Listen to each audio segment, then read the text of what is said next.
What is up guys, Jarv here, back today jumping into Destiny 2. Now today, with the news of an impending nerf for Mountaintop, we're taking a look at the Truthteller and specifically with the approach of PvP. So if you want to find a worthy replacement, a pretty insane build you can use as a potential alternative, be sure to stick around and check out the video. Now if you enjoy the video, be sure to leave a rating down below, that super helps me out here on the channel. And if you're new here and want to keep up to date with all the latest Destiny 2 content, be sure to hit subscribe as well. But without further delay guys, let's jump into the video.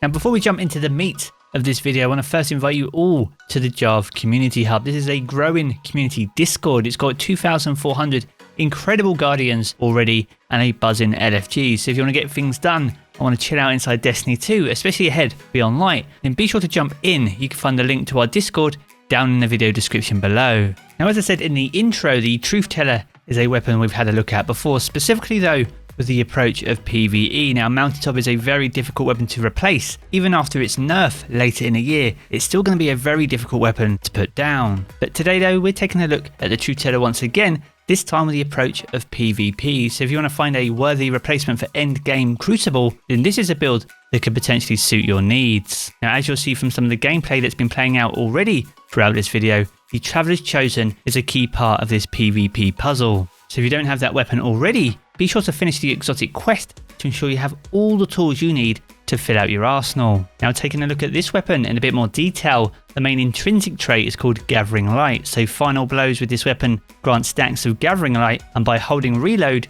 you consume those stacks, which grants you melee, grenade and class ability energy based on the number of stacks that you have. And this is the perfect partner to the Truthteller.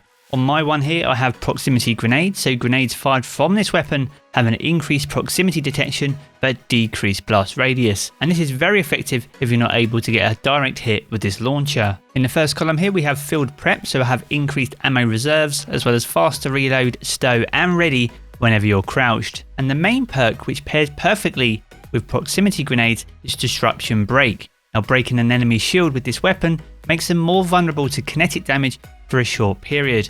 And when you have the Traveller's Chosen as your kinetic weapon, that means you can get quick and easy kills, which allows you to get quick and easy ability regeneration across the board. Now throughout this, I was running as Top Tree Sunbreaker, so we're going to be making use of our Hammer Strike here, but also our Fusion Nades. So not only are we going to have a lot of shoulder charges or Hammer Strikes even, but also many fusion grenades, which are sticky and can cause many difficulty for the opposing team. Now with Hammer Strike being the main ability here, we're going to have some extra protection, and this is where Mark 44 standard sides really come into play. These don't get a great deal of use, but the main intrinsic trait, Seriously Watch Out, really helps you out, and this offers an overshield when you're sprinting at full health with either the Seismic Strike, Hammer Strike or Shield Bash equipped, and hits with these abilities recharge a portion of your melee energy. Now this recharges half of your melee energy, and if you have one kill with the Traveller's Chosen, and that gives you ×3 Gathering Light inside the Crucible, that will provide the other half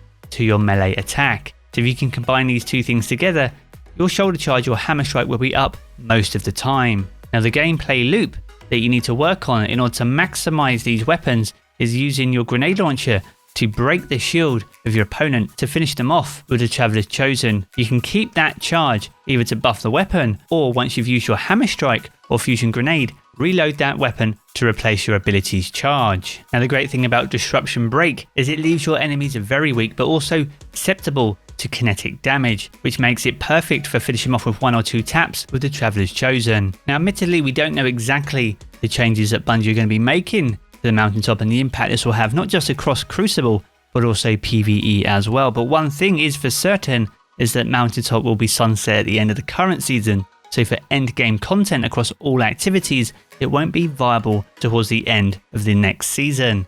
However, Truthteller will last up till season 15 with a power cap of 1360. Now if you don't have the Truthteller, it is a world drop, so you should have had one drop between now and the beginning of the season. Now the Truthteller itself is a lightweight frame, so it's a one-shot handheld grenade launcher with remote detonation, so you fire it and then you release the trigger to detonate. Now whilst most of the time one-shot handheld grenade launchers require a remote detonation, proximity grenades take care of that for you, as these will often detonate the grenades themselves using the proximity detection to trigger the round. Now if you don't have a good Truthteller, Iron Banner is still available at least for another 24 hours And All-Wings Maul is another legendary energy grenade launcher which offers similar benefits. It's a one-shot handheld grenade launcher as well, with the same remote detonation, but it has a different set of perks available to it. It still offers proximity grenades as an option alongside field prep, which is exactly what I have on the Truthteller, but the final column has a few variances. It has the possibility to roll Demolitionist,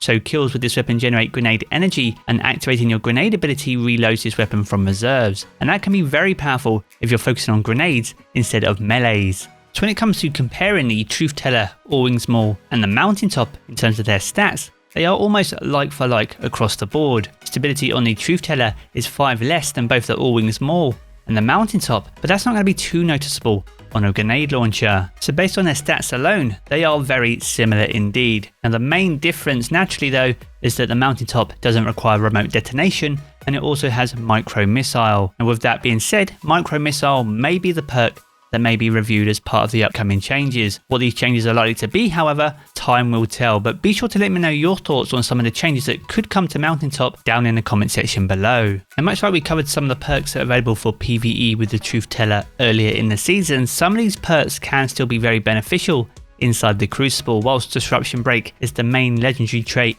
that we're looking at today as a perfect partner to Traveller's Chosen. Swashbuckler is a legendary trait also available on this legendary grenade launcher, and this gains increased damage from melee kills and kills with this weapon and stacks up to 5 times. A melee kill will instantly put you at stacks times 5, which is a one-hit kill with any of the grenades that the launcher fires. So if you're going after a melee focused build, then actually Swashbuckler might be the play if you're looking for those easy grenade kills. Now if you're looking for the absolute god roll for the build that we're looking at today, I would focus on Linear Compensator or Quick Launch as the barrel options, as these provide nice benefits to velocity, which is absolutely key on these one-shot handheld launchers. Now aside in terms of the magazine itself, obviously spike grenades provide increased damage on a direct hit, but to help you become more consistent inside the Crucible, especially with players moving a lot faster and being a lot smarter than some of the PvE combatants, then proximity grenades is most definitely the preferred Crucible choice. In the middle column, you have a few choices here. Field Prep is the role that I have, which offers increased ammo reserves and a faster reload if I am crouched. Another strong option is auto-loading holster here, as holstering the weapon automatically reloads the weapon after a short time. And then in the final column, we have Disruption Break on this one, which provides increased kinetic damage for a brief period if you break the enemy's shield, but also Demolitionist and Swashbuckler are 2 other worthy contenders. If you have a god roll or a similar roll to any of what I've mentioned, be sure to let me know your thoughts down in the comment section below. What is the god roll on your Truthteller, and will you be taking it into the Crucible? So there we have it guys, the post-nerf PvP one-shot handheld grenade launcher build. A build that is very fun to use, but one that you may want to turn your whispers off if you're playing on PC. Now if you have enjoyed the video, be sure to leave a rating down below. That super helps me out here on the channel. And if you are new here and want to keep up to date with all the latest Destiny 2 content, be sure to hit subscribe as well. I'm going to jump back into the game as always guys, but I will catch you all again very soon.